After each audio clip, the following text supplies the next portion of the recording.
చాలామంది అనుకుంటారండి, ఏముంది కంప్యూటర్ ఎంబ్రాయిడరీ ఈజీగా అయిపోద్ది కదా అని. చూడండి అసలు ఈ డిజైన్‌కి ఎన్ని థ్రెడ్స్ ఉన్నాయంటే ఎంత గజిబిజిగా ఉందో. సో, ఇంకా ఇక్కడ మా పాప అయితే కట్ చేస్తుందనమాట. చిన్న చిన్న థ్రెడ్స్ అండి. ఆల్మోస్ట్ ఇంకా అయిపోవచ్చింది. అసలు ఇదైతే ఇందాక చూడలేకపోయాననమాట. మొత్తం థ్రెడ్స్ ఇంకా నో కట్ పెట్టేసా కదా! సో, నీట్‌గా ట్రిమ్ చేసిందనమాట. పాపం మా పాపే అంత నీట్‌గా కట్ చేసేస్తది. సో, ఇంకా చాలామంది అనుకుంటూ ఉంటారు కదా, ఏముందిలే సింపుల్‌గా అయిపోద్ది అని. కానీ చాలా టైం టేకింగ్ అండి. ఈ వర్క్ ఎంత టైం పట్టిందో అంత టైం పట్టుద్దనమాట థ్రెడ్స్ కట్ చేయడం కూడా.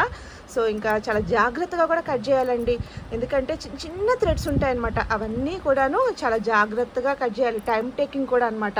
సో, ఈ బ్లౌజ్ వచ్చేసి మనకి హైదరాబాద్ నుంచి దివ్య గారు మనకి ఇంకా కొరియర్ చేశారండి మన యూట్యూబ్ ఛానల్ ద్వారా. So, thank you so much అండి దివ్య గారు. మీ బ్లౌజ్ అయితే ఇంకా నేను కొరియర్ చెయ్యాలి. సో, ఇంకా మొత్తం ఈ ఫినిషింగ్ వర్క్ వల్ల కొంచెం టైం పడుతుందని చెప్పానమాట తనకి. ఇంకా ఓకే అన్నారు.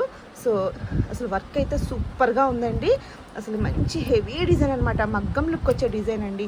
హ్యాండ్స్కి ఇలా బార్డర్ వచ్చేసింది అనమాట. సో, చాలామంది అనుకుంటూ ఉంటారు కదా, ఏముందులే సింపుల్గా అయిపోతుంది వర్క్ అని. అసలు ఇది ఎంత టైం పట్టిందోనండి వర్క్ కూడా. నేను ఇంకా మీకు చెప్దామని చెప్పేసి ఈ విషయాన్ని షేర్ చేస్తున్నాను అనమాట. ఎన్ని థ్రెడ్స్ ఉన్నాయో చూడండి. అసలు చాలా జాగ్రత్తగా పాపం మా పాపే కట్ చేస్తుంది. చాలా టైం అయితే పట్టేసింది అనమాట అసలు.